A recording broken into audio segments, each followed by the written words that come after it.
Bismillahirrahmanirrahim. Alhamdulillah wassalatu wassalamu ala Rasulillah Nabiyyina Muhammad wa ala alihi wa sahbihi wa man wala. Amma ba'du.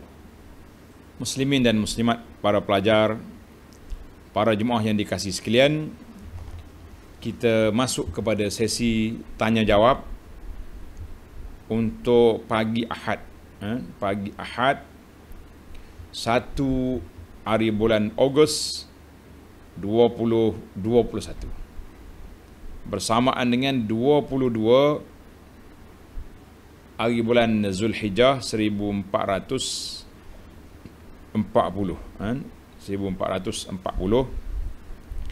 siri kita ini sudah masuk siri yang ke tanya jawab yang ke 21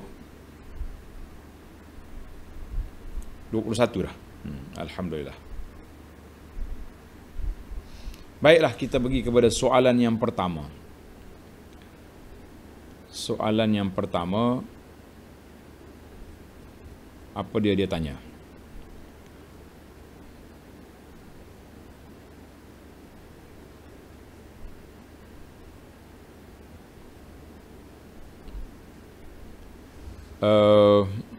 Adakah perlu menarik juga soalan ni. Adakah perlu kita melakukan solat sunat taubat setiap hari? Contohnya, ramai yang lakukan sebelum tidur setiap hari sebagai amalan harian. Baik para pelajar sekalian, isu melakukan solat sunat taubat. Solat sunat taubat. Kita kata solat sunat taubat ini, bila kita buat, adakah setiap hari, setiap malam? Memanglah kita tahu kita berdosa setiap hari. Kita ada sama ada dosa kecil, dosa mata, dosa telinga, kan? Dosa hati, maksiat tu ada. Cuma bila kita kata solat taubat ini, apabila ada satu dosa yang kita buat, yang kita rasa perlu kepada satu cara untuk kita nak rapatkan, nak bertaubat kepada Allah Azza wa Jalla. Sebab tu dia tak kata solat taubat ni solat rutin macam kita solat duha, macam solat qabliyah, ba'diyah. Maka adalah hadis yang diriwayat oleh Abu Daud daripada Sayyidina Abu Bakar As-Siddiq radhiyallahu anhu. Abu Bakar kata, aku dengar Rasulullah sallallahu alaihi wasallam bersabda, "Ma min 'abdin yuznibu zamban."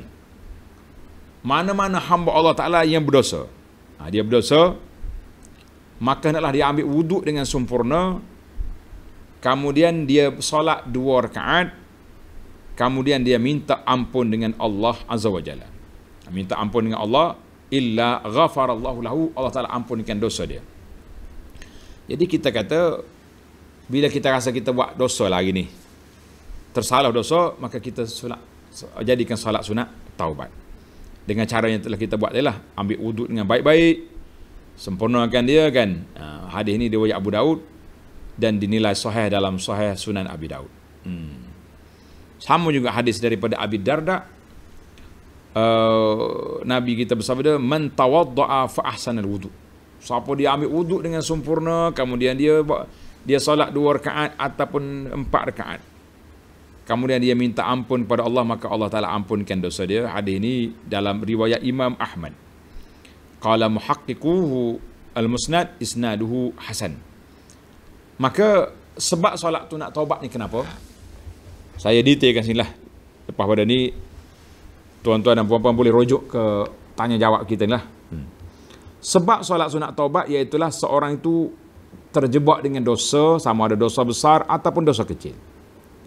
Maka kita bertaubat segera. Macam kita nak solat, nak tidur, kita taubat, boleh. Tapi jangan berpada dengan solat sunat je. Jangan berhenti setakat tu, jangan.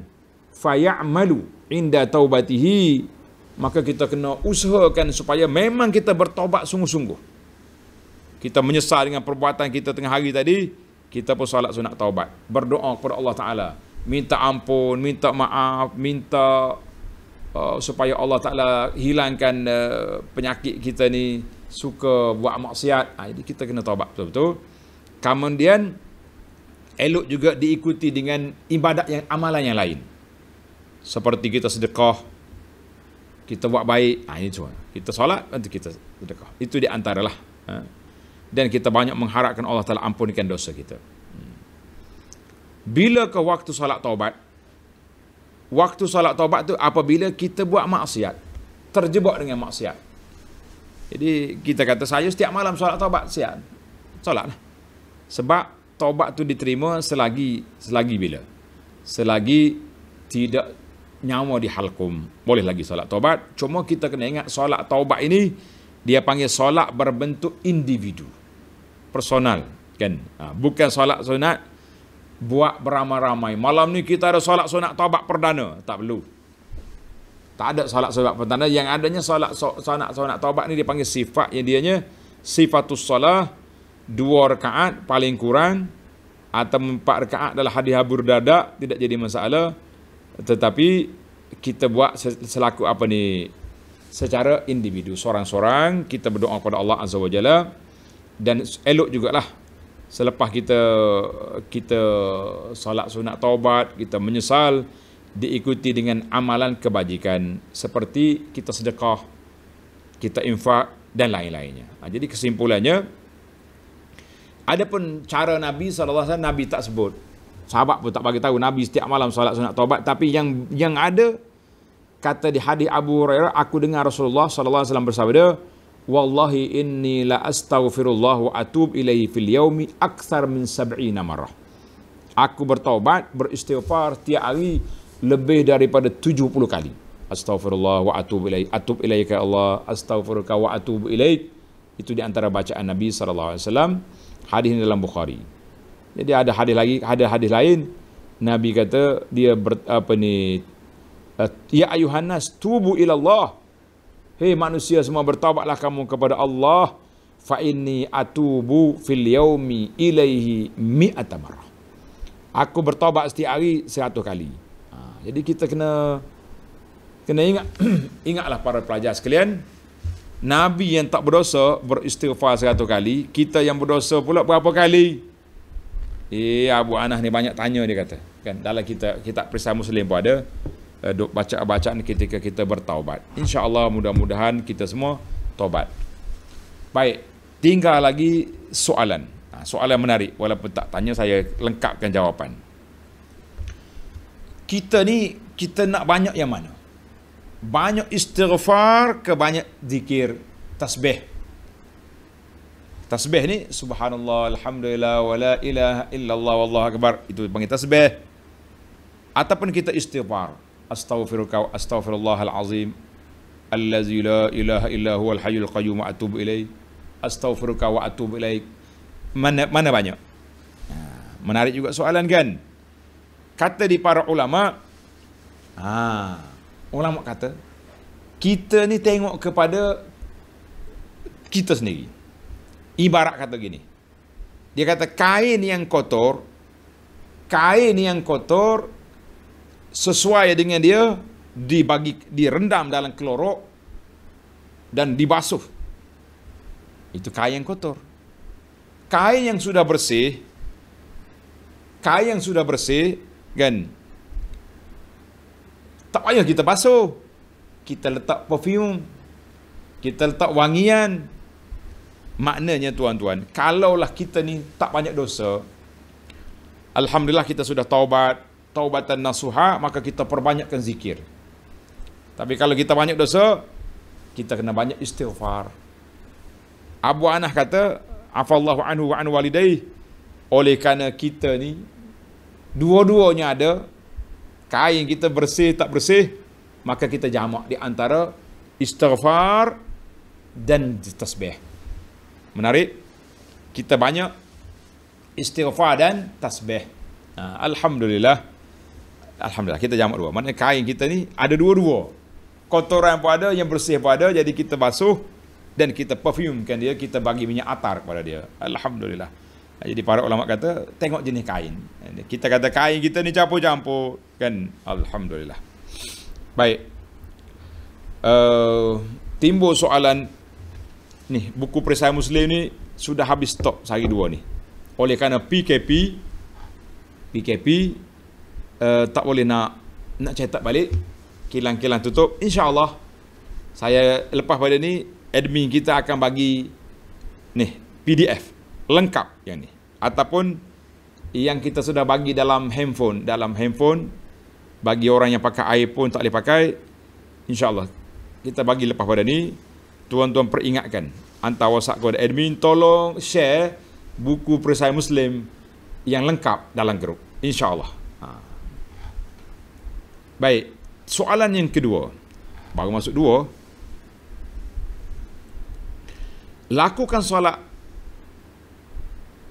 solat hajat setiap malam tapi tak dimakbulkan.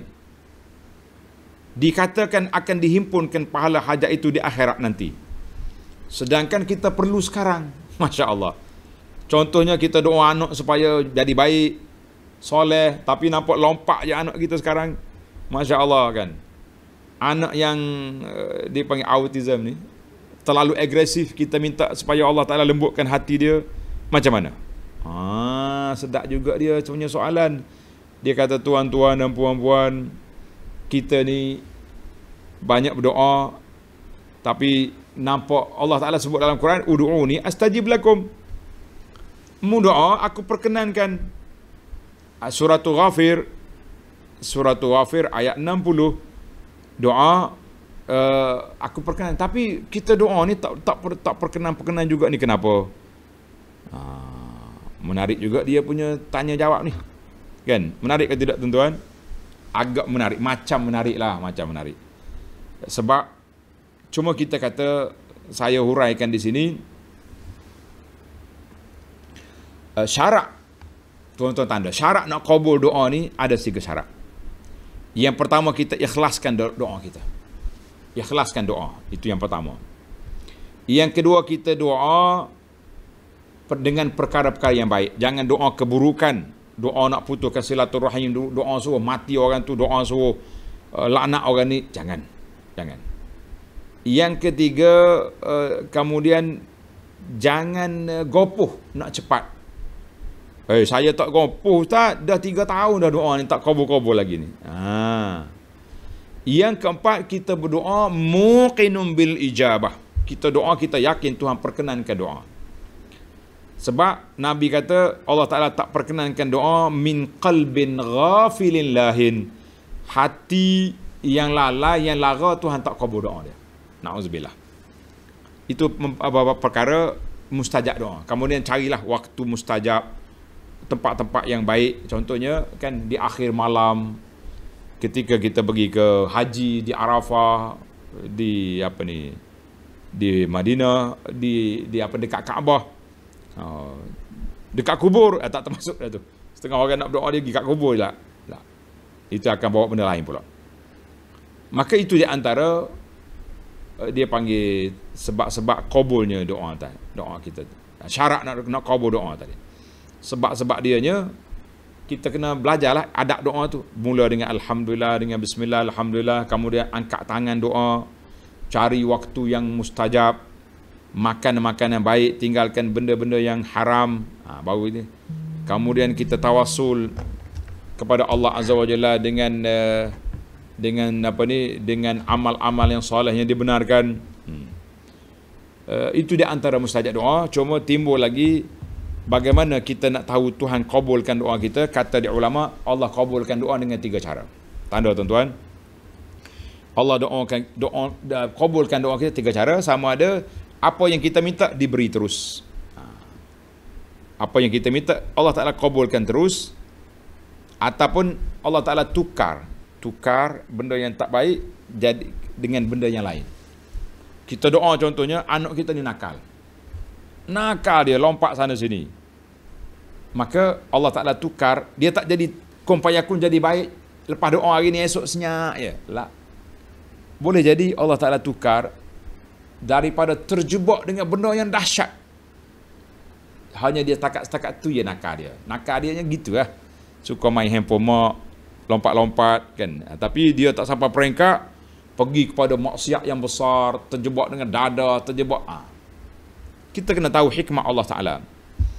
Yang ketiga, seperti yang ditanya tadi, Allah Ta'ala akan beri pahala di akhirat esok. Sabarlah di atas dunia, ibu yang bertanya ini sabarlah di atas dunia. Kita semua ni ada anak. Kita semua menghadapi masalah macam-macam. Semalam ada orang tanya, Ustaz, apakah tip doa? Saya tolonglah bagi anak saya nakal sangat. Kita kata kita berdoalah kepada Allah Azza wa Jalla dengan adab-adab doa, dengan syarat-syarat qabul doa seperti yang saya sebut tadi. Mudah-mudahan Allah Ta'ala ubahkan kehidupan kita daripada nakal-nakal kepada jadi baik, insya-Allah. Dan yang seterusnya, jangan putus asa, jangan kecewa dengan doa, sebab Allah nak dengar suara kita, maka dia lambatkan qabul. Wallahu a'lam. Yang ketiga, bagaimana menunaikan solat dalam penerbangan, terutama penerbangan yang panjang melebihi 12 jam. Bagaimana mengambil wudu? Boleh ke solat pakai kasut?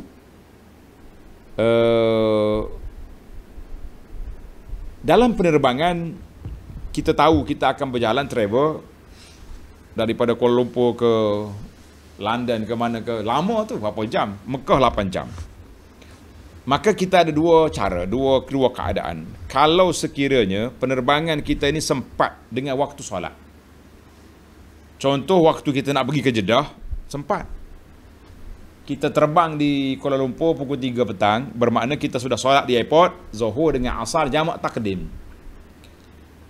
Maghrib dengan Isya, Jeddah. Selesai masalah. Tak payah fikir nak solat fardu atas kapal terbang. Tetapi masa balik macam mana? Masa nak balik. Nak balik kita akan rempuh minima satu waktu solat, iaitu solat subuh. Solat subuh kena solat atas kapal terbang. Jadi tuan-tuan dan puan-puan yang naik penerbangan yang lama ni kena solat atas kapal terbang, maka kita kena siapkan wuduk di bawah. Sebelum kita naik, kita siap wuduk. Selesai ambil wuduk semua, kita pakai stokin. Stokin yang tebal, sport stokin tu. Kita pakai itu. Bila naik atas kapal terbang nanti, kalau wuduk kita batal, kita boleh ambil wuduk lain. Wuduk lain hanya kita basuh muka, tangan, sapu kepala, stokin, sapu atas stokin. Tak payah buka kaki. Sapu atas. Selesai masalah.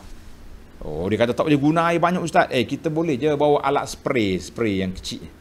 Spray yang kita ada spray muka tu, spray ubat kan. Air mineral orang bagi minum tu boleh kita letak dalam tu, sikit sembuh. Biar tak mengalir pun air, tak titik pun atas lantai. Aman sejahtera insya-Allah. Kita solat. Kalau boleh berdiri, berdiri. Kalau tak boleh diri, anak kapal larang, kita duduk solat. Setengah-setengah penerbangan dia ada tempat solat. Macam Saudi Airlines ada tempat solat belakang. Ataupun penerbangan lain. Banyak juga kapal terbang lain yang besar-besar ni, yang terutama yang travel international, yang jauh ni, besar kapal terbang. Ada ruang. Ataupun kita sendiri pun, contohnya kita naik business class contohnya, kan ada ruang untuk solat. Jadi kita kena bangun kalau boleh. Kalau tak boleh diri, solat atas kursi.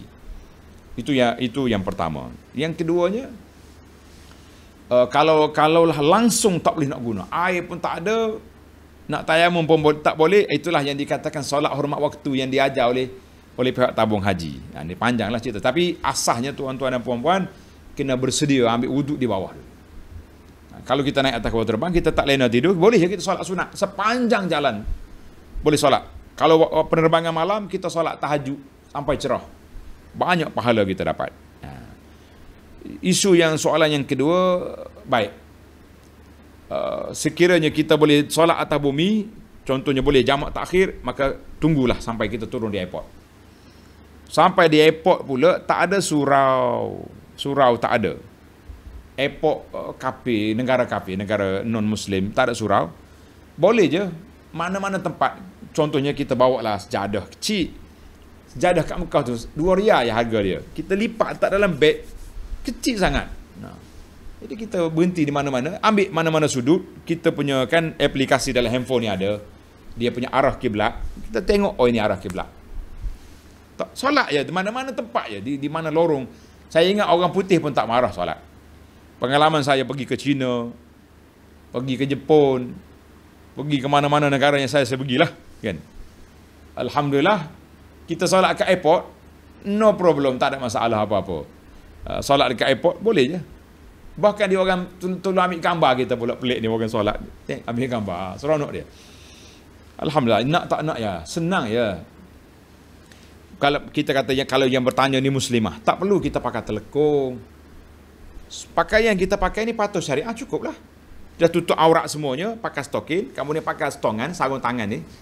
Kan? Dia panggil stongan ni, stokin tangan ni. Yang baik tutup aurat semua, tutup aurat kita. Solat macam tu boleh lah. Tak perlu pakai bawa telekung anak. Kerana kita kata alhamdulillah. Jadi banyak ruang sebenarnya. Nak ke tak nak itu dua ya. Kecuali memang tak boleh solat sungguh, itu cerita lain. Barulah nak. Mana nak pergi ke solat hormat waktu tu banyak tahap lagi lah. Banyak tahap lagi. Baik, kita pergi soalan yang keempat. Suami tak mahu jadi imam dengan anak-anak dengan pelbagai alasan. Tapi waktu di surau boleh je dia jadi imam.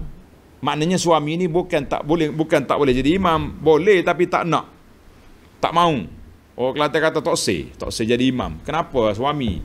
Kenapa tak nak jadi imam tu? Kan? Jadilah imam kat rumah musim PKP ni. Tolong bagi nasihat ustaz.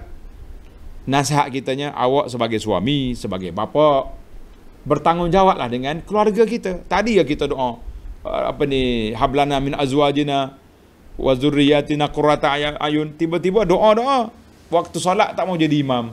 Kita kata Tuhan, biarlah kita harmonikan keluarga kita dengan kita jadi imam. Selepas solat kita zikir sama-sama, baca zikir lepas solat yang ada yang maksud dari Nabi sallallahu alaihi wasallam. Kemudian kalau kita boleh bagi tazkirah, bincang-bincang, baca Quran dengan anak-anak, harmoni rumah kita, masya-Allah, tabarakallah. Jadi kena tanggungjawablah kita. Yang kelima, ni berat sikit ni.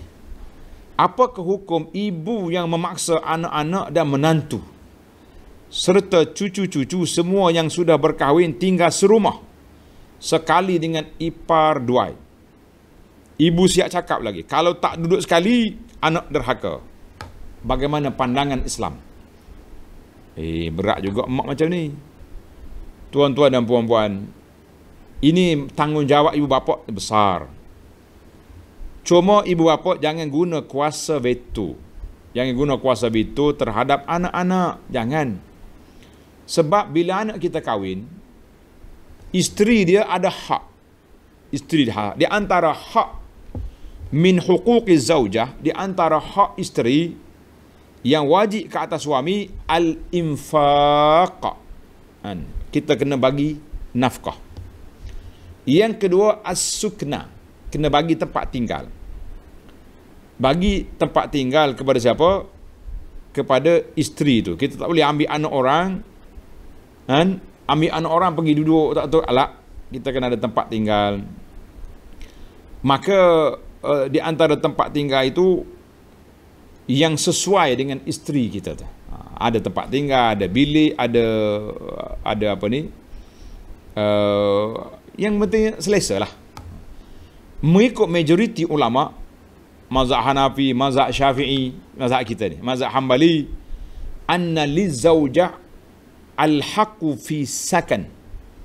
Isteri berhak minta tempat tinggal mustaqil, yang berbeza, yang bersendirian, asing daripada keluarga suami. Sebab bila dia duduk rumah suami, adik-beradik suami semuanya ajnabi belaka, bukan mahram. Susah dia. Takkanlah 24 jam duduk dalam rumah kena pakai tudung. Nak keluar pergi ambil anak susu anak kat dapur pakai tudung. Ada setengah bilik pula tak ada tandas dalam bilik air, dan tak ada toilet dalam bilik. Paksa kena pergi share dekat dapur. Jadi hidup dia bertudung siang malam. Bagi orang nak jaga aurat lah. Orang yang tak jaga aurat tu, relax je dia. Tudung apa dalam rumahnya, kat luar rumah pun tak tudung. Maka kita nasihatkan kepada ibu-ibu, bapa-bapa supaya tidak mengambil masalah ini membuat perkara ini kepada anak-anak. Jadi kalau isteri terima, boleh duduk dengan keluarga, suami tak ada masalah lah, dia sabarlah. Tapi kalau dia tak terima, maka menjadi kewajipan kepada suami menyediakan tempat tinggal kepada isteri yang baik dan tidak dianggap perbuatan tersebut sebagai derhaka kepada ibu. Sebab ini Ibu ada hak, isteri ada hak. Dua-dua berhak. Maka hak isteri besar sebab dia nak jaga kehidupan dia, nak jaga aurat dia, nak jaga, dan bahaya juga duduk dengan adik-beradik yang ramai-ramai ini pun ada masalah besar. Maka nasihat kitanya supaya ibu-ibu jangan berkeras dengan anak-anak, dan kata ulama, khurujuhu min baiti ummihi la yu'addu uquqan. Keluar dia daripada rumah mak dia tidak dianggap sebagai apa? Sebagai derhaka, tetapi kita kena jagalah macam tarik tali, tarik benang dalam tepung. Jangan berkelahi dengan mak, dan juga jaga hati isteri. Semoga keluarga kita baik-baik, insya-Allah. Jelaslah, maknanya tidak derhaka, tapi jangan menderhaka ibu. Maksudnya mak ni apa? Cakap baik, minta maaf lah mak, saya terpaksa kena keluar, di rumah kita ni penuh dengan adik-beradik, tandah pun share, kongsi-kongsi, bagaimana isteri saya nak selesa hidup macam ni. Keluarlah, cari rumah lain. Baik, soalan yang keenam, kiranya kita terjumpa barang kemas dan tak tahu mana tuan, kita ambil barang itu dan kita guna, apa hukumnya? Nak pulang tak tahu. Ini dia panggil hukum al-luqatah. Hukum luqatah ni apabila kita jumpa, kalau kita jumpa barang yang simple, yang murah ya, jumpa duit RM2 ke RM3 ke, bolehlah kita guna. Tapi kalau kita barang kemah ni biasanya mahal, ratus-ratus, mungkin ribu, maka kewajipan jadi kewajipan kepada orang yang jumpa, dia kena simpan, kena war-warkan setahun masa, letak dalam Facebook. Jangan tunjuk barang tu penuh, nanti orang mengaku. Kita kata saya jumpa barang gelang, rantai, cincin, bentuknya lebih kurang macam ni, cincin emas, permata warna hijau contohnya, saya jumpa di kawasan ini, siapa dia hilang, mari jumpa saya. Kalau orang mari jumpa kita dalam masa setahun, kita tanya, apa sifat cincin awak? Dia apa sebut? Semua betul? Bagi. Sebab tu jangan letak gambar, orang tahu. Semua mari mengaku. Tapi selepas daripada setahun, kita sudah war-warkan semua channel, memang tak ada orang mengaku, ketika itu boleh kita guna, tapi dengan syarat. Sekiranya tuan dia datang, kita kena hantar balik. Kalau dia datang, benda tu tak ada dah, rusak, kita kena bayar pampasan harga. Itu dia panggil amanah. Bukan senang-senang ambil barang orang, saya pakailah, tak jumpa cari tuan. Awak tanya berapa orang? Tanya 3 orang kat rumah dia tu. Mana boleh? Soalan yang ketujuh, doa yang dibaca sewaktu solat jenazah, bolehkah kita buat di luar solat jenazah? Naam, boleh, tidak jadi masalah. Doa yang sesuai lah kan. Allahumma ufillahu warhamhu. Setiap kali kita dengar ada orang mati, kita pun doakan. Kita kata inna lillahi wa inna ilaihi raji'un. Allahumma ufillahu warhamhu. Boleh. Daripada kita duduk CNP, poster-poster takziah Al-Fatihah, baik kita baca doa dengan mulut kita lebih baik. Bolehlah, mana doa-doa yang dibaca dalam solat jenazah itu dibaca di luar. Cuma yang saya sedihnya, sebahagian daripada imam dalam solat jenazah, selepas takbir yang ketiga, dia baca doa yang paling pendek. Selepas solat baru dia berdoa. Kita kata ini dah tukar format. Nabi ajar macam ni, engkau buat sendiri punya format macam lain. Tak boleh macam tu. Dalam kitab Fiqh Syafi'i pun ada sebut isu ni. Saya ada dia punya catatan, tapi saya tak baca hari ni. Baik. Soalan yang ke-8, seorang yang berhutang dengan adik-beradik dan buat-buat lupa nak bayar balik. Dia seorang ahli masjid. Dia ahli masjid, hutang tak bayar. Masjid apa macam ni? Yang tak tahannya bukan ahli masjid, dia ahli umrah. Setiap tahun pergi umrah. Hutang orang tak bayar. La. Kita kata ini neraca tak seimbang. Maka yang menjadi kewajipan bagi orang yang berhutang, bila sudah sampai masa dia kena bayar hutang orang itu. Sebab Nabi sebut, ini di antara hak. Dalam hadis yang sahih Nabi kata apa? Layyul wajidi yahillu irduhu wa uqubatu. Orang yang ada duit tapi tak bayar hutang orang, maka halal untuk kita cela dia dan juga untuk kita ambil tindakan ke atas dia. Rawahu Abu Daud. Maka di sini kata orang muamatalah, menangguh-nangguhkan bayar hutang yang sudah cukup tempoh dia sedangkan kita mampu, termasuk dalam dosa. Perbuatan dosa, ada ulama katakan min kabairiz dzunub, daripada dosa besar. Lebih-lebih lagi kalaulah hak itu hak anak yatim, hak orang miskin, kita berhutang adik-adik sebab dia terdesak, kita beri. Kita bila kita terdesak dia tak bayar, kita kata ini perbuatan yang cukup tidak baik. Bayar hutang orang, masalah Tuhan kabul tak kabul ibadat dia itu kuasa Allah, bukan kuasa saya. Kan? Kita hanya kata berdosalah orang tu. Wallahu alam. Soalan yang ke-9, macam mana kita nak buat kalau kita termengata? Sedap juga ayat dia, termengata ke memang awak nak kata secara tak sengaja atau tidak sengaja cerita keburukan masa silam seseorang, tapi susah nak minta maaf pada orang itu sebab dia orang besar, kenamaan, mustahil dapat jumpa untuk minta maaf. Baru kita sedar sekarang ni berat ni. Ramai orang kita ni kutuk orang. Dah baca surat khabar, orang ni macam ni, kita pun kutuklah dia. Kita share tuduhan-tuduhan kepada dia. Maka ini perbuatan yang cukup dahsyat. Bagaimana kita nak minta maaf? Bagaimana kita nak beratlah kita. Maka para jemaah sekalian, ghibah, mengumpat ini masuk dalam dosa-dosa besar. Tak payah cakap ada dosa besar tu. Sebab apa? Sebab dia bergantung dengan hak orang. Hari ni orang duk mengumpat ke orang yang dia tak suka, dahsyat. Orang yang paling banyak boleh pahala pemimpin-pemimpin yang kita tak suka lah. Allahnya terul macam kawan itu tak pernah buat baik atas dunia ni.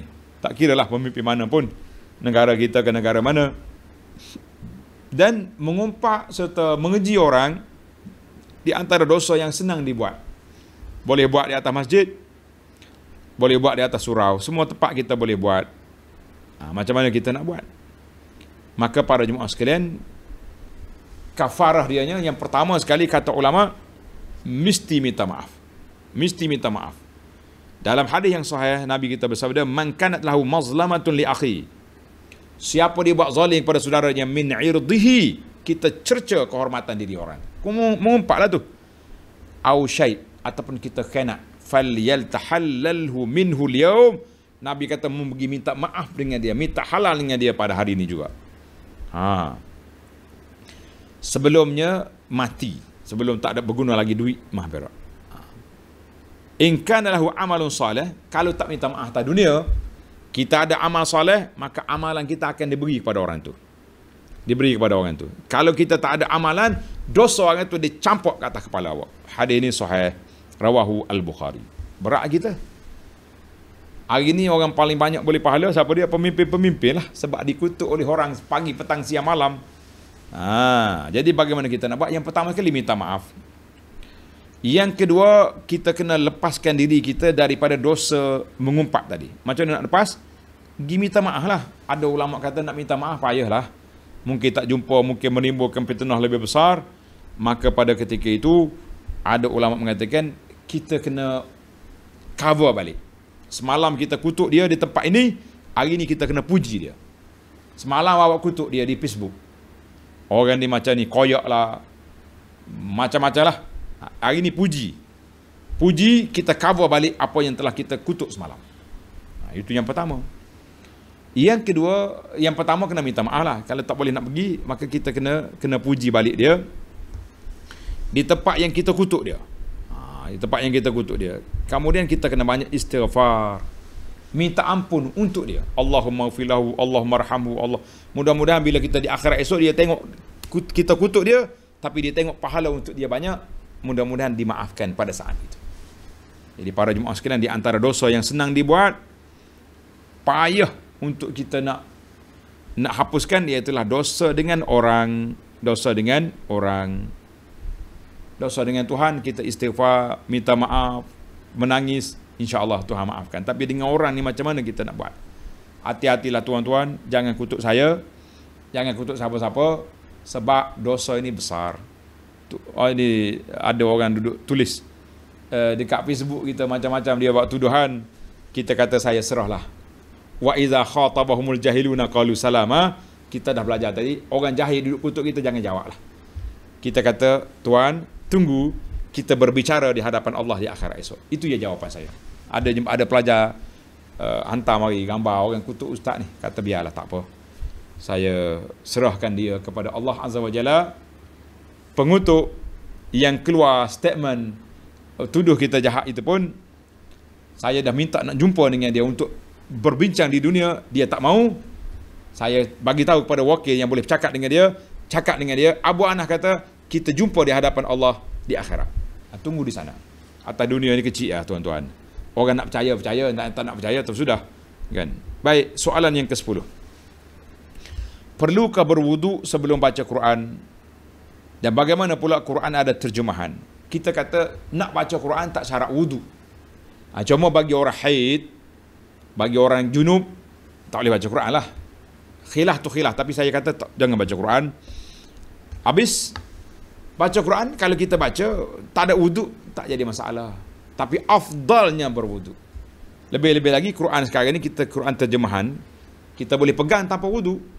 Quran dalam handphone, kita boleh pegang tanpa wudu. Tapi baca tak syarat ada wudu. Ada wudu itu afdal, lebih baik.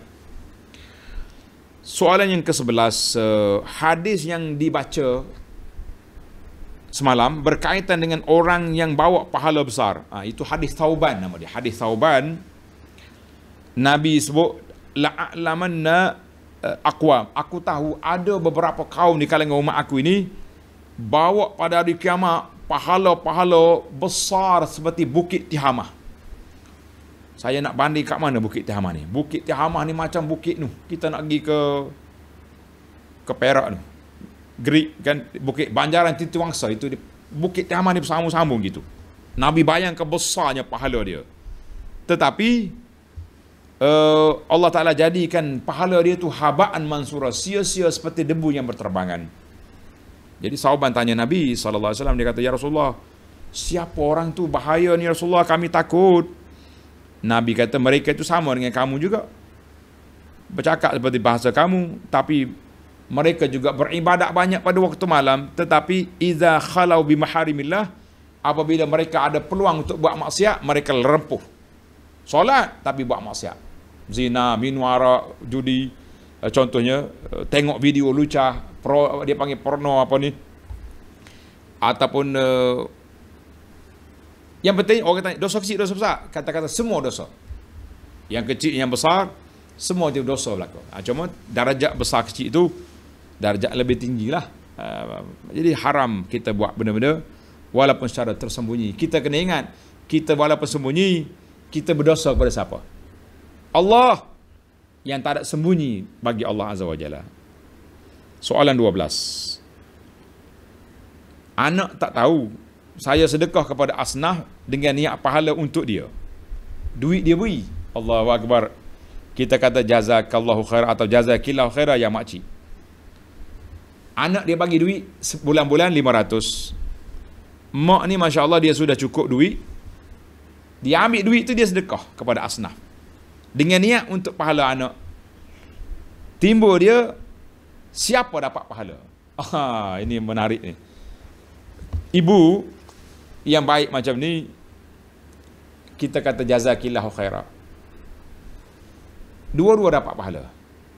Makcik yang beri duit ni pun dapat pahala, dan niat kepada anak pun dapat pahala. Sebab duit tu daripada anak, kita niat juga pahala untuk dia. Kita kata ibu dapat, anak pun dapat. Alhamdulillah. Soalan yang ke-13, saya tinggal di satu kawasan di Yambuk, di Arab Saudi. Ini orang kerja di sana. Saya pergi Mekah, masuk tanah haram untuk melawat sahabat. Selepas selesai saya ingin buat umrah dan keluar ke miqat untuk memakai ihram dan berniat umrah. Adakah sah umrah saya? Ini soalan. Soalan ni saya kena jawab panjang, tapi oleh kerana masa kita tak sesuai, saya harap sahabat yang bertanya boleh buat satu perbincangan khas bersama dengan Abu Anas. Tak kira lah di alam maya ni lah, kita buat dengan apa-apa program Zoom apa benda untuk warga Malaysia yang duduk di Arab Saudi, untuk kita tanya jawab khas tentang hukum macam ni. Gini para pendengar, orang yang nak masuk Mekah ada niat nak buat umrah, maka wajib dia kena niat ihram di miqat.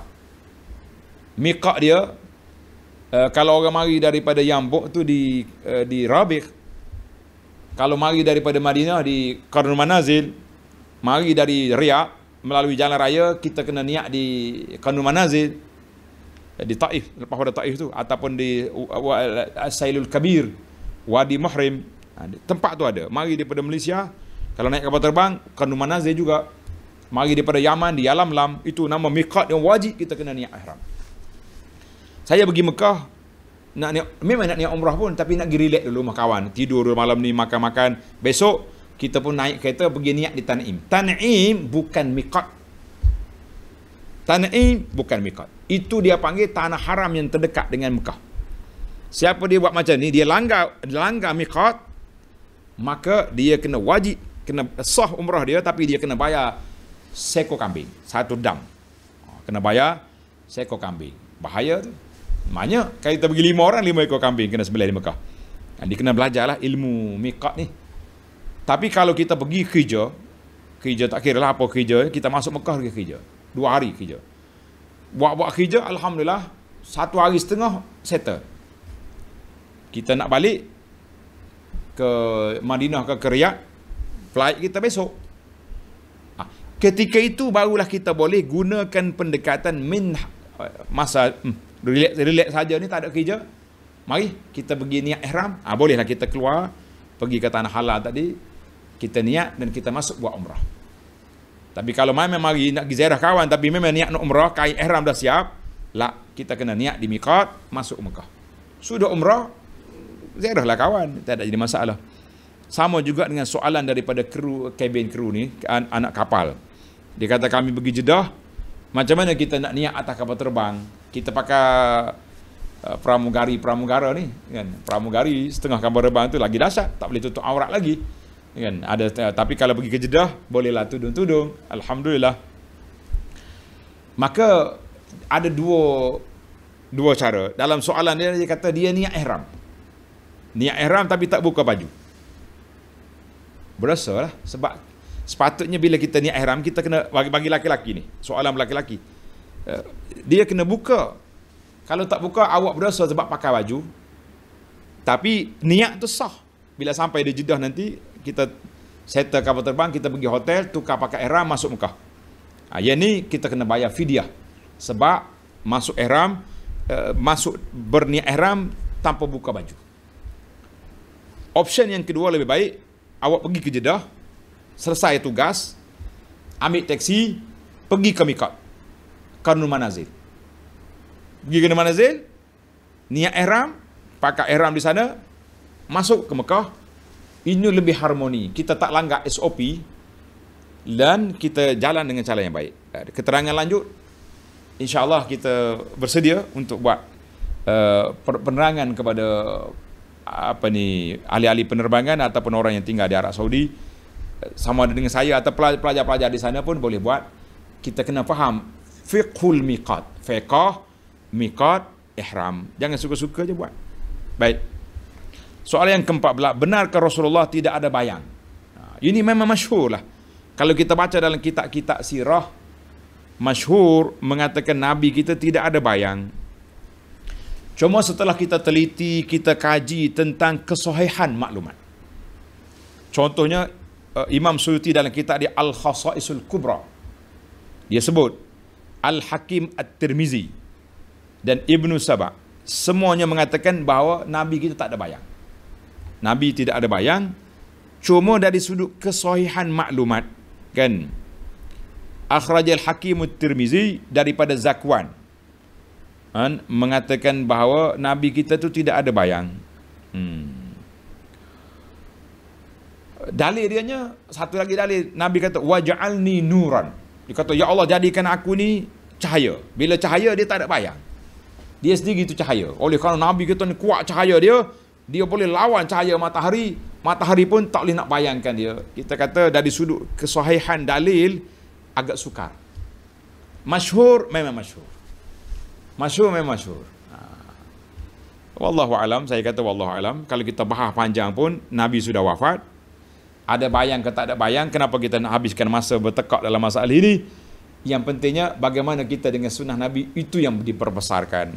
Tapi memang ada disebutlah dalam kitab-kitab, sebahagian daripada kitab sirah. Tapi nak cari yang sahih, hadis-hadis sahih, tidak dapat.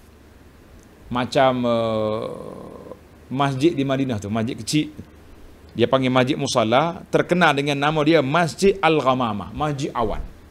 Jadi bila Nabi duduk situ, awan mari tuduh supaya tak ada bayang Nabi.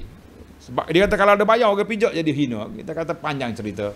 Saya lebih suka cenderung kepada mengatakan wallahu alam masalah ini sebab hadis-hadis yang sahih menyebutnya tidak terdapat. Hadis waj'alni nuran, adakah Nabi minta jadi cahaya dia tak jadi orang? Itu panjang pula cerita. Kita pun boleh doa dengan doa tu, doa keluar masjid. Allahumma a'tini nura waj'alni nura wa fi qalbi nura. Cahaya keimanan. Wallahu alam. Soalan yang ke-15, saya dan suami duduk berjauhan. Allah, dia panggil, kalau dia panggil guru duka lara ni, duduk jauh-jauh. Insya-Allah, alhamdulillah sudah ada pembaharuan. Mutakhir ni saya tengok kawan-kawan yang duduk jauh-jauh sudah boleh dekat-dekat. Nak balik Kelantan tak boleh, dia letak di Merapuh. Sekurang-kurangnya orang panggil dah dekat tu, boleh pergi hari dulu Sabah, Sarawak tu. Duduk berjauhan, hanya berhubung melalui telefon. Ada kalanya suami call, telefon, saya sedang melakukan perkara yang berikut, maka saya tak jawablah telefon. Apa yang berikut tu?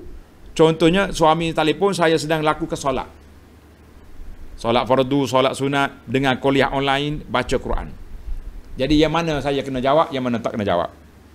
Jawab dianya para pelajar, para jemaah sekalian, kita kena tengok.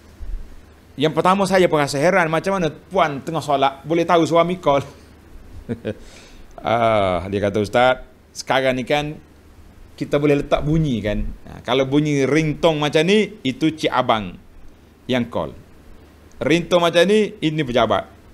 Ringtone umum, ini orang lain. Boleh je tak? Jangan pula salah sangka dengan puan ni. Sekarang ni musim pelik-pelik, musim dunia nak kiamat ni, jangan kita salah sangka dengan orang. Jadi kita tengok, kalau suami telefon ataupun minta tolong ketika kecemasan. Contohnya kita duduk di rumah lah kan. Kita tengah solat, Allahu Akbar, tiba-tiba suami jatuh dalam bilik air. Ma, tolong. Kan? Tolong aku rebah. Ketika itu wajib kena cut, berhenti solat, pergi bantu. Tapi kalau dalam telefon saya tak tahu macam mana kecemasan kan. Macam mana kecemasan. Tapi kalau kita solat fardu, walaupun suami telefon tak payah, tak boleh kita batalkan. Yang kedua, solat sunat juga tak boleh kita batalkan. Sebab Allah Ta'ala sebut, la tubtilu a'malakum, jangan batalkan solat. Sedangkan kita solat 2 minit je. Lepas solat, kita call balik lah, bang, maaf saya tengah solat tadi. Waktu abang call. Tapi kalau kita tengah dengar kuliah online, boleh je kita berhenti sekejap. Apa salahnya? Mungkin suami nak bagi tahu benda yang penting. Sedang baca Quran, boleh juga kita berhenti. Berhenti sekejap.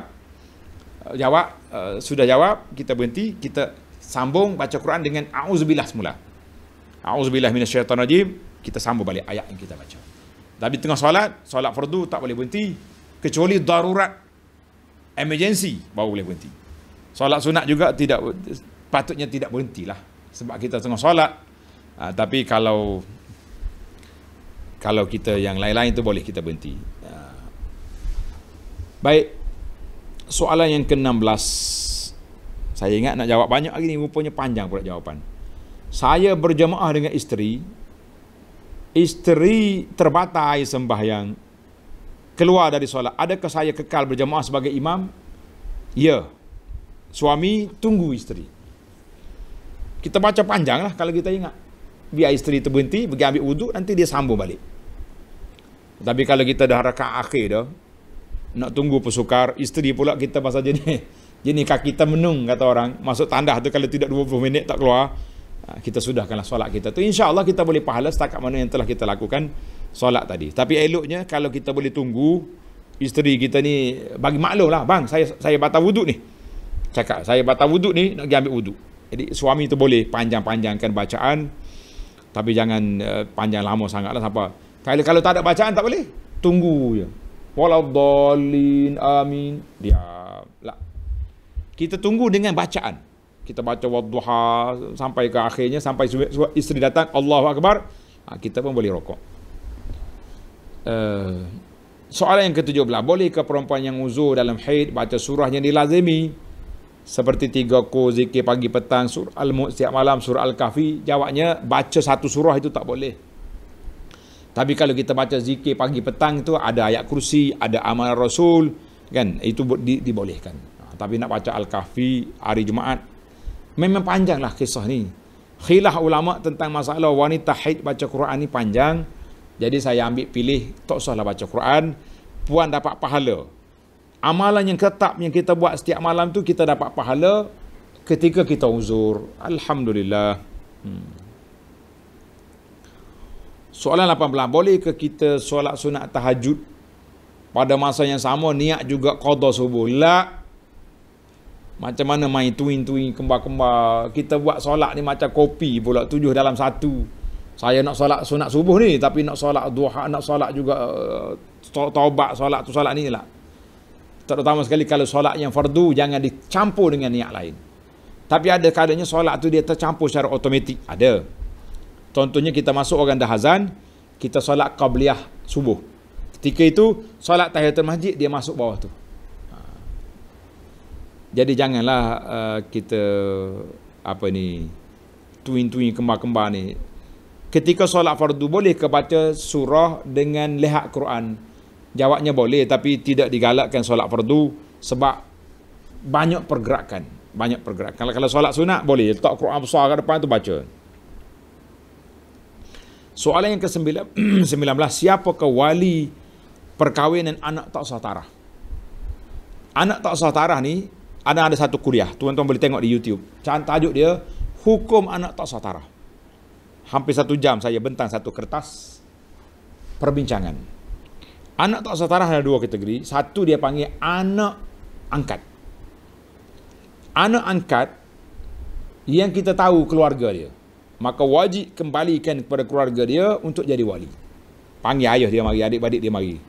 Kan? Yang kedua dia panggil anak zina. Na'udzubillah. Anak zina ni maka dia tak ada wali. Sebab dia bain kepada mak dia. Tak ada wali. Jadi siapa wali dia? Wali hakim. Wali hakim mana wali raja. Dia panggil wali hakim, wali raja. Mana kerajaan, mahkamah kena putuskan. Kita bagi tahu kepada mahkamah sekian-sekian, maka pihak qadi akan menetapkan siapa akan jadi wali pada budak ni. Mungkin imam tu jadi wali, imam mukim kita tu. Panjang lagi cerita dia ni. Menikah 6 bulan, berapa bulan tu tuan-tuan tengok dalam mahkamah lah. Saya nak jawab ringkas-ringkas je ni. Soalan yang ke-20, adakah makmum sunat mengaminkan doa atau imam saja baca doa semasa khutbah kedua? Naam.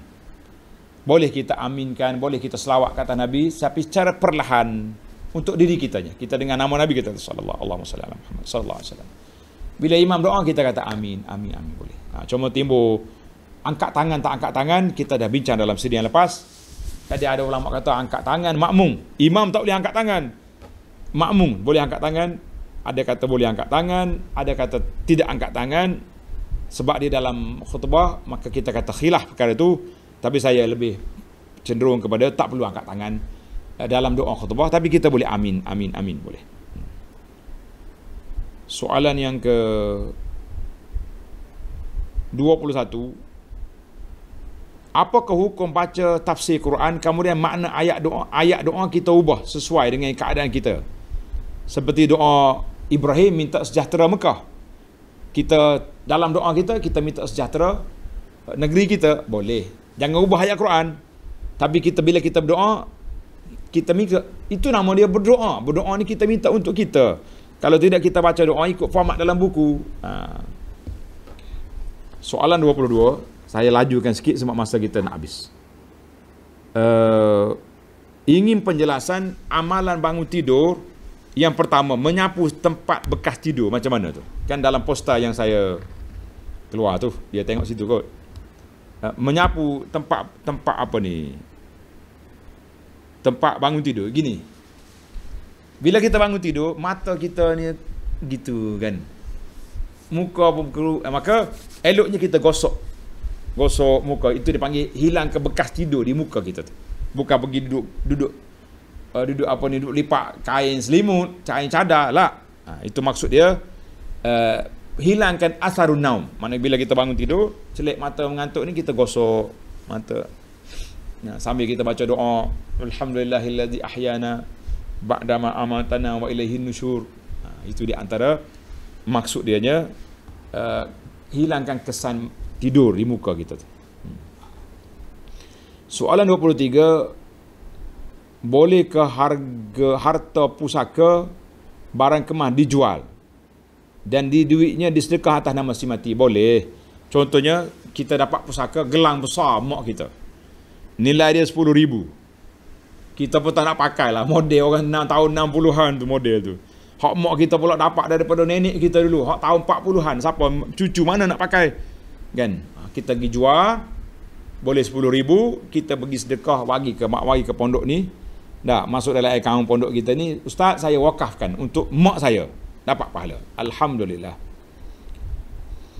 Mana lebih afdal dalam satu solat hajat, utamakan satu doa saja atau buatlah 10 pun tak ada masalah. Allah Ta'ala tahu belaka. Ya Allah, berikanlah kepada aku kesihatan, berilah kepada aku rezeki, jadikan anakku orang baik, rezekikan aku dapat pergi, hilangkan COVID. Boleh, tak ada masalah. Dia bukan macam umrah. Niat umrah satu orang boleh satu kepala, niat haji pun sama, tapi dalam bab doa ni tidak jadi masalah. 20 soalan yang ke-24. Adakah berdoa ketika sujud terakhir mohon diterima taubat, mati husnul khatimah, menjinakkan nanti untuk agama dituntut? Naam, tak ada masalah. Aqrabu ma yakunul abdu min rabbih wa huwa sajid. Tempat yang paling hampir kita dengan Allah ketika sujud. Dalam sujud ni kita doa lah, minta apa saja. Boleh. Tapi kalau solat fardu, ni ada orang tanya seorang ni.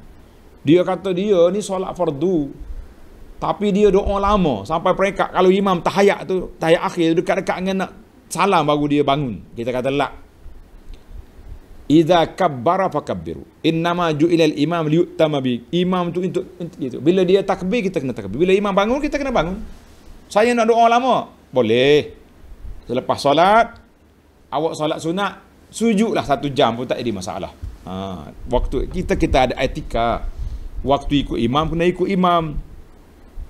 Tak boleh kita waktu ikut imam, waktu solat ikut imam kita pergi apa? Pergi langgar SOP kan. Soalan yang ke-25, betul ke baca Yasin tiap pagi mempunyai kelebihan menarik rezeki, magnet rezeki? Kita kata tidak ada dalil. Baca Yasin pagi-pagi ni menarik rezeki, tidak ada dalil. Yang hadis Nabi SAW yang adanya Nabi suruh baca zikir pada waktu pagi. Nabi suruh baca Quran, jangan Yasin saja, baca semua Quran tu. 1 juzuk satu hari, itu yang terbaik. Banyak format-format yang dibuat ni lebih kepada pengalaman orang tu sendiri. Tapi kita tak boleh nak kempen orang. Kita kata baca gini boleh ni, boleh. Sebab kita ni dalam bab ibadat kena terikat dengan Nabi, dengan sunnah. Tak boleh kita reka sendiri ibadat kita. Wallahu a'lam. Kita kata alhamdulillah, sudah cukup 25 tanya jawab kita pada pagi ini. Mudah-mudahan ada manfaatnya kepada muslimin dan muslimat sekalian. Yang tak dapat tu kita tengoklah. Kalau saya ada masa saya jawab di WhatsApp. Kalau tak ada masa, tunggulah minggu lain pula. Nak janji tak boleh. Cuma kita nak janji jawab semua tak mampu. Masa kita pun tak cukup. Admin kita pun masih belajar. Dan kita beri peluang kepada tuan-tuan. Ada kalanya terjawab. Mungkin ada orang jawab sekarang juga saya jawab. Contohnya masuk jawab. Ada orang yang kita jawab besok 3-4 hari. Tengok ke lapangan lah. Tengok ke lapangan. Mudah-mudahan Allah Ta'ala beri kepada kita yang terbaik yang kita dengar. Dan mudah-mudahan Allah Ta'ala beri kepada kita beramal dengan apa yang kita belajar. Yang penting bagi kita tuan-tuan, berdoalah kepada Allah Azza wa Jalla. Allahumma arinal haqqa haqqan warzuqna ittiba'ah wa arinal batila batilan warzuqna ijtinabah. Ya Allah, tunjuklah kepada aku yang benar tu benar supaya aku boleh ikut. Ya Allah, dedahkanlah kepada kamu yang salah tu salah supaya aku boleh jauhi. Ni kita ni tahu salah pun tak mau berubah juga, ini masalah. Mengaji buat apa? Tidak nak beramal. Yang kedua, yang ketiga, kita minta Allah Ta'ala masuk ke dalam hati kita cinta kepada sunnah Nabi sallallahu alaihi wasallam, cinta kepada orang yang beriman, tidak benci kepada wala taj'al fi qulubina ghillan lil ladzina amanu. Jangan jadikan hati kita benci pada orang beriman. Ni kita ni macam-macam kita buat. Bila orang ni tak suka, kita buat poster, gambar, pangkar, buat apa ni, patung-patung, perli, ini semua ni tidak diajar oleh Islam. Semua itu permainan syaitan kepada kita. Wallahu alam.